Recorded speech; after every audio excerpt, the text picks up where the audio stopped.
আমাদের সনাতন ধর্ম অনেক পিছিয়ে রয়েছে এখনো। আপনাদের মতো ভক্তিমতী মায়েরা বাবারা এগিয়ে না এলে সনাতন ধর্ম এগোবে না। তাই সবাইকে আমি করজোরে নিবেদন করব, আপনারা এগিয়ে আসুন, আমার সনাতন ধর্মকে আরও উচ্চ স্থানে পৌঁছে দিতে আমার কমিটির বাবাদেরকে সাহায্য করুন।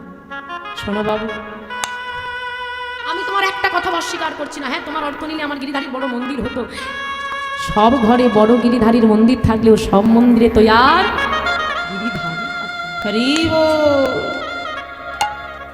অনেক বড় বড় বাড়ি আছে, বড় বড় মন্দির তাদের করে রেখেছে। বড় মন্দির থাকলে কিভাবে?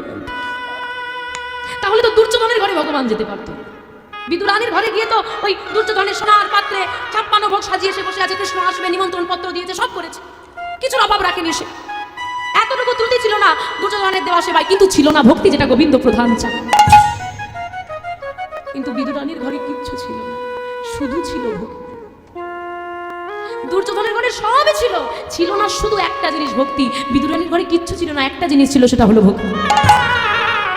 আর ভগবান তার ঘরে গিয়ে কলার খোসা। শোনো বাবু, জমিদার হওয়া সহজ, গোবিন্দের জন্য ভিখারি হওয়া সহজ। হরি বল। এই যে আজকে এখানে কীর্তন হচ্ছে, এত ভক্ত সেবা, আমার বাবারা এখানে দেখুন দান পাত্র পেতে বসে আছে, আপনাদের কাছে গিয়ে আঁচল পাচ্ছে। কে ভিখারি? আপনি একটা মানুষকে দেখে বলতে পারবেন ইনি ভিখারি, এনার সংসার চলে না? বলুন, কমিটির একজনকে দেখে বলুন, ডেকে বলুন যে এনার সংসার চলে না, তাই ইনি ভিক্ষা করছে। কেউ ভিখারি? কেউ চাকরি করে? কারো ব্যবসা আছে কি নেই? আপনারা তো ভালো জানবেন আমার। শোনো মা, ধনী হওয়া সহজ, ভিখারি হওয়া সহজ। আমার গোবিন্দের জন্য গোবিন্দের সেবা দেবে বলে আমার বাবারা ভিখারি সেজেছে। কত মানুষের কত কথা সহ্য করে, কেউ দেয়, কেউ দরজা বন্ধ করে দেয়, কেউ আবার উজাড় করে দেয়। তারা যে দিল না, অপমান করলো, তার ঘর থেকে বেরিয়ে এসে হাসি মুখে পাশের দরজায় দাঁড়ালো, এটা সহ্য করার ক্ষমতা ভগবান সবাইকে দেয় না। এই যে অপমান সহ্য করলো, আমায় অপমান করেছে, ওর বাড়ি যাবো না, দেখবেন যে অপমান করেছে তার বাড়িতে কিন্তু দ্বিতীয় বছর। এই যে দীনতা, এই যে আন্তরিকতা, এই যে গোবিন্দের প্রেম নিয়ে, এই তুমি আমায় একটা খারাপ কথা বললে আমি আসবো না এখানে, এত বড় কথা বলছি, কি দরকার? কেন আমি তোমার কথা সহ্য করতে যাবো? কে তুমি? তুমি আমায় দক্ষিণা না দিলে কি আমার সংসার চলবে না? আমি আসবো না তোমার বাড়িতে। কিন্তু না, এটা অহংকার। অহংকার পরিত্যাগ করে ওনারা ভিখারি হয়েছে। তাই গোবিন্দের জন্য ভিখারি হওয়া সহজ নয়। শুধু গোবিন্দের জন্য ভিখারি হওয়া সহজ নয়, গোবিন্দের সেবায় দান করাটাও সহজ নয়। অনেক অনেক ধনী পরিবার আছে দেখবেন, মূলত যেটা হয় বেশিরভাগ, সবাই নয়, যারা অধিক ধনী হয় তারা কিন্তু দেয় না। কারণ ভগবান এটাই তো দুনিয়া সিস্টেম করেছে, তাকে ধন দিয়েছে, তাকে মন দেয়নি, তাকে মন দিয়েছে, তাকে ধন দেয়। যার দেওয়ার সামর্থ্য আছে তার মন নেই দেওয়া, যার দেওয়ার মন আছে ভগবান তার সামর্থ্য কেটে নেয়। তাই মাগো, আপনাদের চরণে আমার নিবেদন, আমার বাবারা, না না না, কোনো অহংকার নিয়ে নয়, আপনাদের মতো সাধুগুরু বৈষ্ণবের সেবা দেওয়ার জন্য, আমার মহাপ্রভুর সেবার জন্যে, আমার মহাপ্রভুর দাস হয়ে আপনাদের কাছে ভিক্ষার ঝুলি নিয়ে যাবে। আপনারা কেউ ফিরিয়ে দেবেন না মা, আমার করজোরে নিবেদন।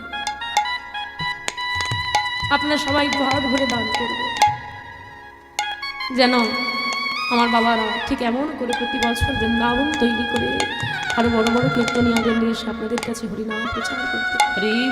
আমাদের সনাতন ধর্ম অনেক পিছিয়ে রয়েছে এখনো। আপনাদের মতো ভক্তিমতী মায়েরা বাবারা এগিয়ে না এলে সনাতন ধর্ম এগোবে না। তাই সবাইকে আমি করজোরে নিবেদন করব, আপনারা এগিয়ে আসুন, আমার সনাতন ধর্মকে আরও উচ্চ স্থানে পৌঁছে দিতে আমার কমিটির বাবাদেরকে সাহায্য করুন। তাই গৌর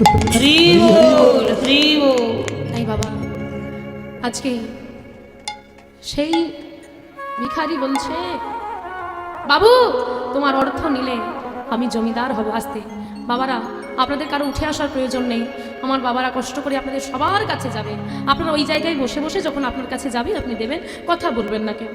যারা মনে করে ধনী হলে গোবিন্দকে পাওয়া যায়, ভগবানের কৃপা, দরিদ্র হলে বুঝি পাওয়া যায় না, বলি ভাই ধন থাকলেই যদি তাকে তুমি সুখ বলো, এই জগতের প্রকৃত ধন কি তা যদি কেউ জানতে পারত, তাই তো আমরা তো জানতে পারি না। আমার গিরিধারী আমায় বলেছে ফেলে দে সেই অর্থ, যে অর্থের অহংকার এলে কৃষ্ণ ধন আনতে হয়, যে ধনে ধনী হলে কৃষ্ণ ধন আনাতে হয়, সে ধন তোরা ফেলে দে। আমি কৃষ্ণ ধনে ধনী বাবু, সারা জগৎ যার পথে বসে থাকে, আমি কখন এক মুষ্টি ভিক্ষা করে নিয়ে ফিরব, সেই ভিক্ষার অপেক্ষায় আমার গিরিধারী বসে থাকে। আমার মতো ভাগ্যবান এই জগতে কেউ নয়, এটুকু বলতে পারি বাবু। তোমার মতো জমিদারি পৃথিবীতে যত আছে, তারা যদি তাদের সমস্ত সম্পদ একত্রিত করে, আমার ঘরে যে ধন আছে তার সমতুল্য হবে না। এই জগতে যদি কোনো দামি কেউ থাকে, সেটা হলো আমার গৌরহরি। আমরা তো ভালোবাসতে পারিনি মা। ভালোবাসা কাকে বলে দেখো, নবদ্বীপ ধামে গৌরহরি আমার, একটু মন দিয়ে আস্বাদন করবে মা, যে ভগবানকে ভালো কতটা ভালোবাসা যায়। আমরা দুবেলা দুটো নকুন দানা দিয়ে বলি ভালোবাসি, এটা ভালোবাসা না। শ্রীবাস অঙ্গনে, নবদ্বীপে শ্রীবাস অঙ্গন, শ্রীবাস অঙ্গনে গৌরহরি নাম গাইছে শিখল করতাল সহযোগে, সঙ্গে আছে কত শত ভক্ত, এমনকি স্বয়ং শ্রীবাস ঠাকুর নাম গাইছেন। হঠাৎ করে এত চিৎকার, শিখল করতালের ধ্বনি ভেদ করে শ্রীবাস ঠাকুরের শ্রুতিমূলে এলো, কে যেন চিৎকার করে কাঁদছে। শ্রীবাস ঠাকুর এদিক ওদিক তাকিয়ে দেখলেন না, এইখানে কেউ কাঁদছে না। আবার কান পাতলেন, কোনো একটা নারী কাঁদছে। কে? পাশের ঘরে আমার স্ত্রী আছে। সঙ্গে সঙ্গে কাউকে বুঝতে দিল না বাবা। শ্রীবাস ঠাকুর ঘর থেকে বেরিয়ে এসে পাশের ঘরে প্রবেশ করে দেখছে শ্রীবাস ঠাকুরের স্ত্রী মালিনী দেবী কাঁদছে। মালিনী, কাঁদছো কেন? আর যেই না শ্রীবাস ঠাকুর সামনে গেছে, মালিনী দেবী হাতটা ধরেছে শ্রীবাস। ও স্বামী, স্বামী গো, দেখো দেখো, ও স্বামী, কি হয়েছে? আমার পুত্র আমাকে আর মা বলে ডাকছে। কি বললে? কই দেখি। হাতটা গায়ে দিয়ে শ্রীবাস ঠাকুর চুপ, সারা শরীরটা ঠান্ডা হয়ে গেছে। শ্রীবাস ঠাকুর বুঝলেন পুত্র মারা গেছে। দেখো বাবা, যদি কোনো পিতা বুঝতে পারে সন্তান মারা গেছে, বলতে পারো সে পিতার অবস্থা কেমন হবে। যেই না শ্রীবাস ঠাকুর চমকে উঠেছে, মালিনী দেবী বুঝে নিয়েছে কিছু একটা হয়েছে। কি গো, ও স্বামী, কিছু হয়নি মালিনী। তাহলে তাহলে তুমি ডাকো। আসলে কি হয়েছে জানো? অন্য কিছু হয়নি গো, ওই সকালবেলা একটু বকা দিয়েছিলাম তো, তাই মায়ের প্রতি অভিমান করে চুপ আছে। তোমাকে তো খুব ভালোবাসে, তুমি একবার ডাকো যেন সাড়া দেয়। কি হলো, ডাকো। তোমার ছেলে আর কোনোদিন সাড়া দেবে নাকি?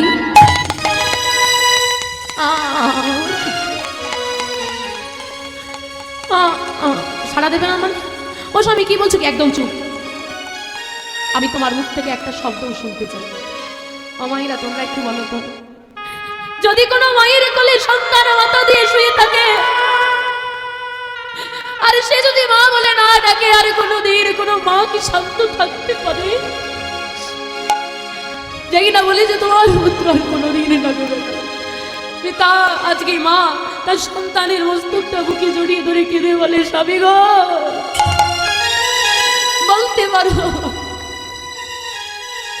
আজ কোন অপরাধে, কোন অন্যায়ের সাজা আমায় দিলে? শ্রীবাস ঠাকুর দাঁড়িয়ে আছে, আর পুত্র মারা গেছে শুনে মা যখন চিৎকার করে কাঁদছে, শ্রীবাস ঠাকুর মালিনী দেবীর কাছে করজোড়ে দাঁড়িয়ে বলছে, মালিনী, আমি তোমার স্বামী, আমি তোমার কাছে করজোড়ে বলি, তুমি কেঁদো না।